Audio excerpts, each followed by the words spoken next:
individuals who make public comments that are not related to the business and operations of the board shall be notified that such comments are irrelevant to the board and will not be allowed. Moreover, an individual who continues to refuse to adhere to the public participation rules or continues to act in an abusive or obscene manner that rises to the level of disorderly conduct or breach of peace may be removed from the board meeting or asked to leave. Individuals who are in violation of the public participation rules will be provided a warning upon any violation of the public participation rules. If the individual continues to violate the public participation rules or argues regarding whether they are violating the rules, the individual will be provided a second warning. If the individual continues to violate the public participation rules and to not adhere to the directives exercised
definition of specified sexual activities.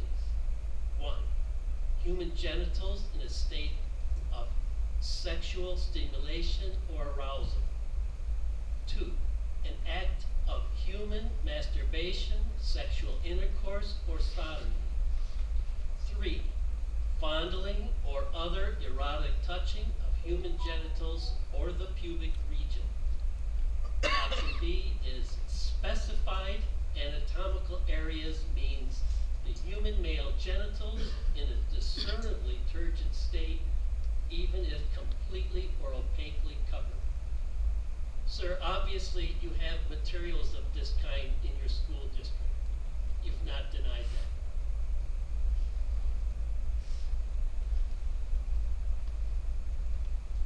No person shall knowingly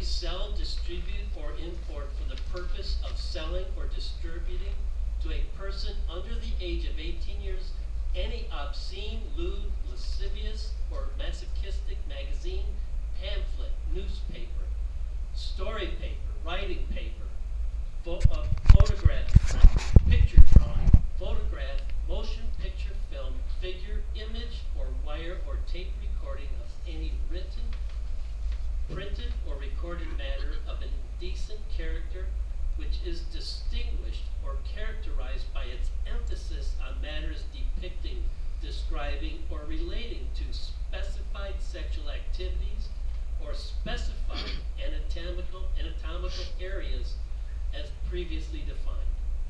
Sir, this ordinance goes on in greater detail.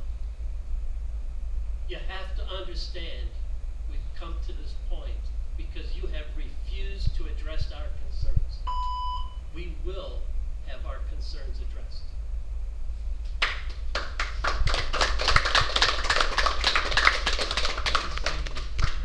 Next speaker is Walt.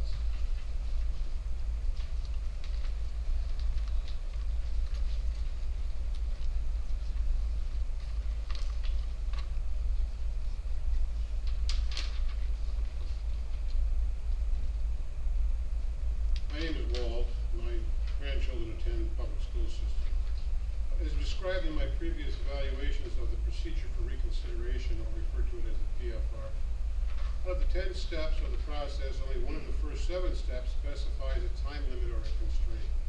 7F stipulates that a reconsideration committee is to submit its written recommendation to the assistant superintendent of educational services within 30 school days of the first meeting. This translates into a minimum of 6 actual weeks, but excludes any additional time for holidays, vacation days, etc., which could add several more weeks to 7F alone. There is no time constraint specified for any of the other steps prior to the committee's decision, which could result in several more additional weeks. However, there is an appeal. If there is an appeal, there is a specified up to additional 10 school days to appeal the decision, and then an additional 30 school days for the superintendent to review the appeal and respond. The bottom line is that effectively there is no time limit specified for this process. It could be months before a final decision is actually ever made. About the only thing hard and fast regarding this whole procedure is the preamble, which emphatically states, no material in question shall be removed from circulation until a final decision has been made. So all this time is going on.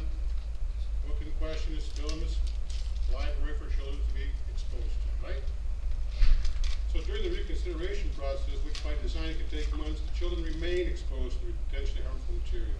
This begs the question, is the procedure for evaluation, reconsideration, trying to protect the children or the book? Think about that. Are you trying to protect the children here or the book?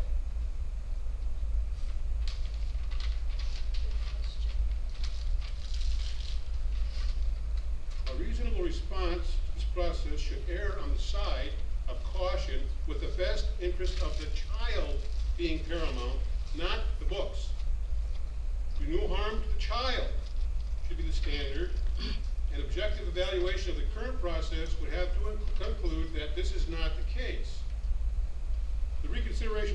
misses the mark.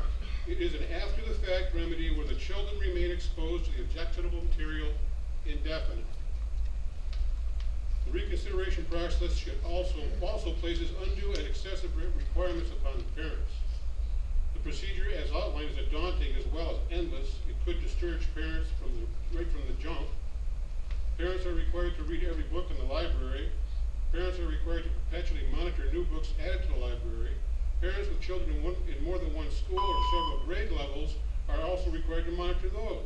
This is a toothless tiger. There is no definitive timeline or enforcement mechanism outlined in this procedure. Please reconsider this procedure. I have more to say next meeting. My 3 minutes is up. Thank you.